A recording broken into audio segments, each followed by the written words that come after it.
First question is from Steve Milton. Please go ahead, Steve. Hi, guys. Hey, Steve. Hey, Steve.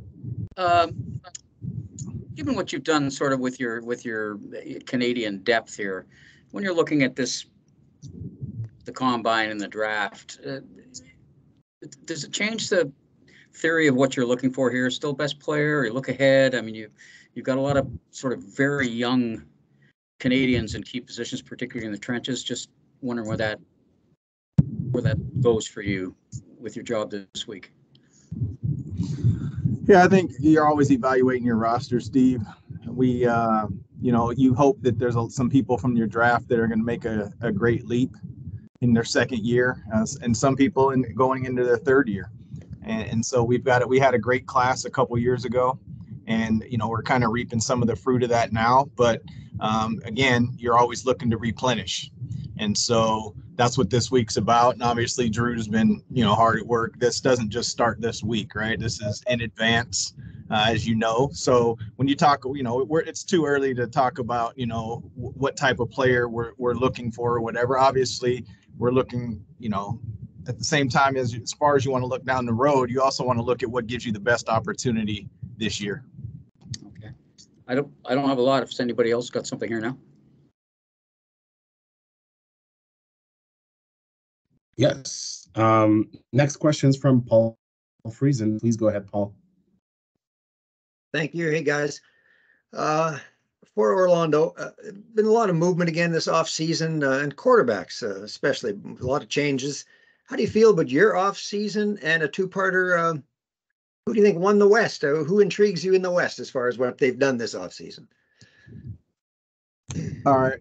Thanks, Paul. I would say that every year your team is going to change, and ours is no different. I know that's just kind of a common saying, but it's really something that I've adhered to, right? That was even when I was a D coordinator. Like, it's not often that the defense was going to look the same, and then in this position, your team's not going to look the same. I'll say that, I'm very pleased with how we ended up. To say that we got everybody that we targeted would be a little bit misleading, but we already know that. Again, just, reiterating that it doesn't always go that way. And you're not always looking for the best statistical. You're looking for the right fit, the right people to join your team. And with all due respect, Paul, I don't like to make comments on other people's football teams. So, I'm going to reserve comment on who I think did the best. But I think I'll say this: every offseason, everybody gets better on paper. And that's what's the beauty of it, is you got to play the games. Thank you. Appreciate it. Thank you. Thank you, Paul. Go to John Hodge. Please go ahead, John. This is a question for Drew. Thanks for doing this, by the way, gentlemen. Your club has the pick at 6, and then you don't have another selection until early in the 4th round. I'm wondering, with that gap kind of on your draft board, does that change the way at all you might approach to using that pick at number 6?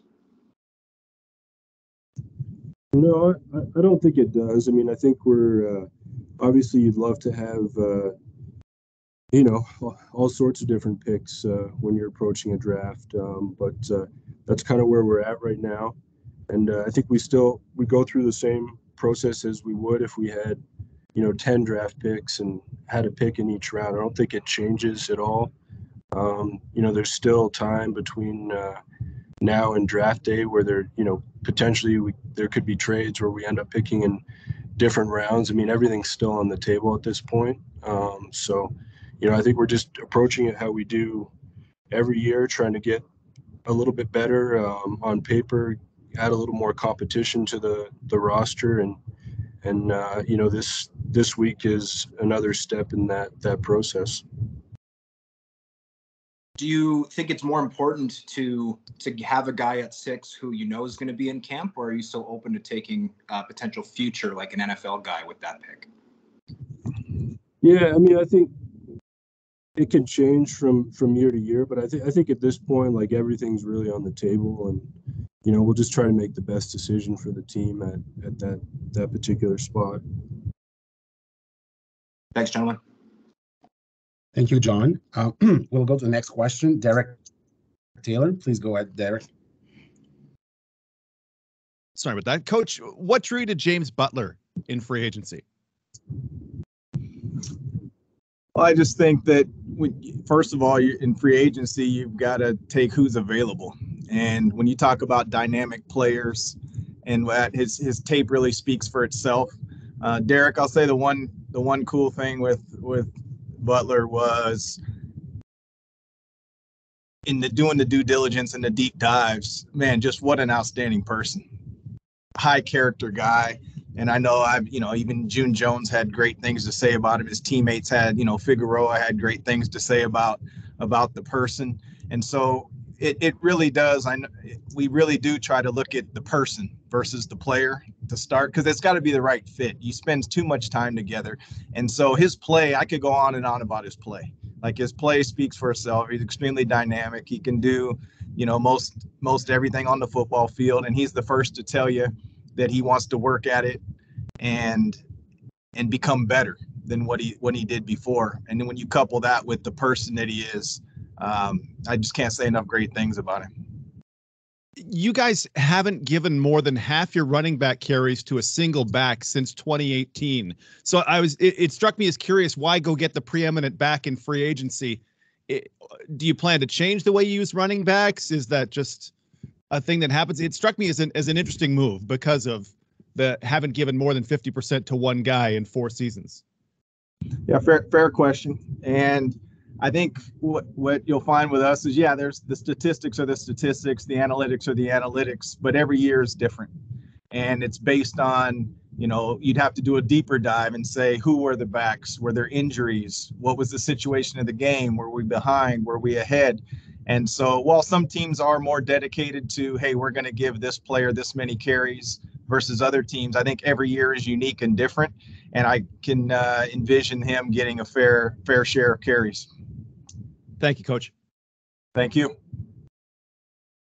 Thank you, Derek. We'll do a last call for question. Next question is from Frank. Please go ahead, Frank. Thanks for doing this, gentlemen. How important, all due respect to analytics and statistics, how important is that interview process with the players? I'll let Drew follow up.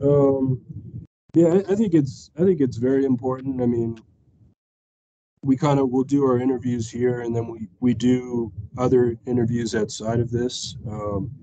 And I think it's obviously you need to be able to play football at a certain level. But I think besides that, the interviews for our team is really the most important part. I mean, we just want to get a sense on what they're like, as a person, as a teammate, how they'll fit inside our organization, and try to gauge a little bit about their football intelligence. So I think it's very important. The combine, it's a great exposure to them. The interviews are quite short, but we do things with certain players outside of this. Thank you. Thank you, Frank. Next question is from Paul Friesen. Please go ahead, Paul. Thanks.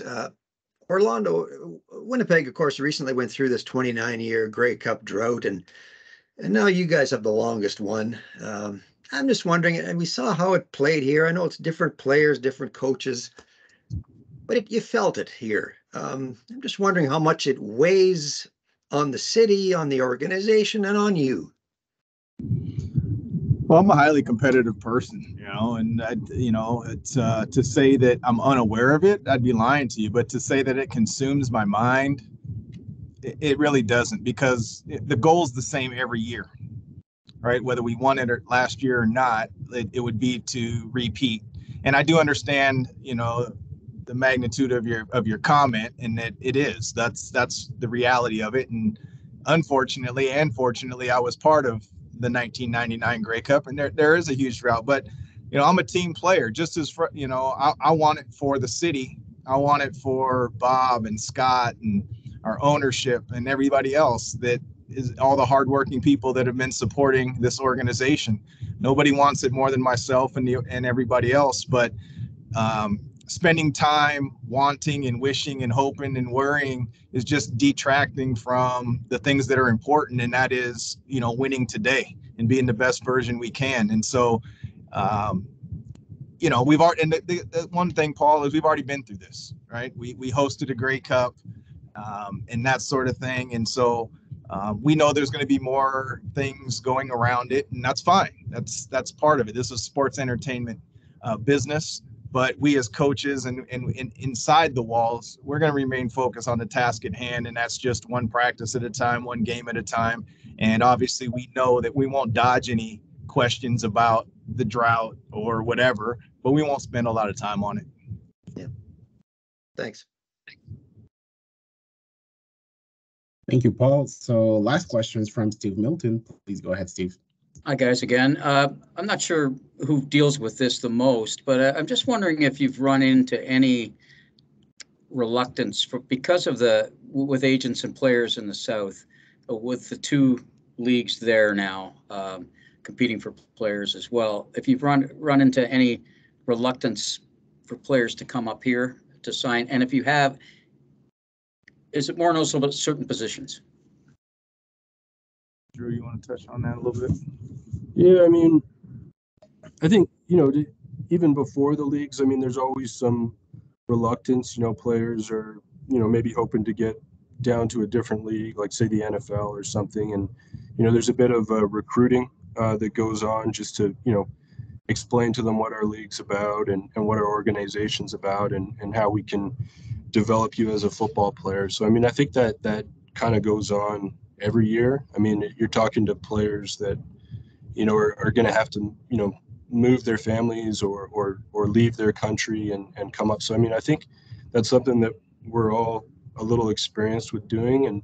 And of course, with two other leagues, there is, you know, there is some players that maybe are deciding to go to other leagues. And I mean, there's even some players that you know, would like to try to do two different leagues in one season. So, I mean, there are some differences this year, but, you know, I think we have a great league and you know, the agents know that. And I think we're still doing a really good job with recruiting our American players right now. Okay. But you haven't found anything at, I think of left tackle and that kind of situations where it was already getting tough. Nothing there.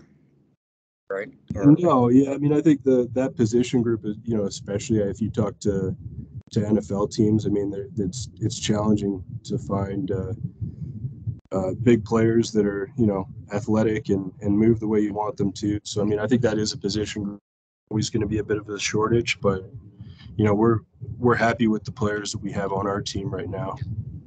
Okay, but I wasn't asking you to If you want to contact us by email me at candidfrank@hotmail.com. Watch us and subscribe to our YouTube channel at Candid Frank Stanishi 1030, or message me on Facebook at Candid Frank Stanishi for any ideas or comments you have about the program. Thanks for watching, everybody. Until next time.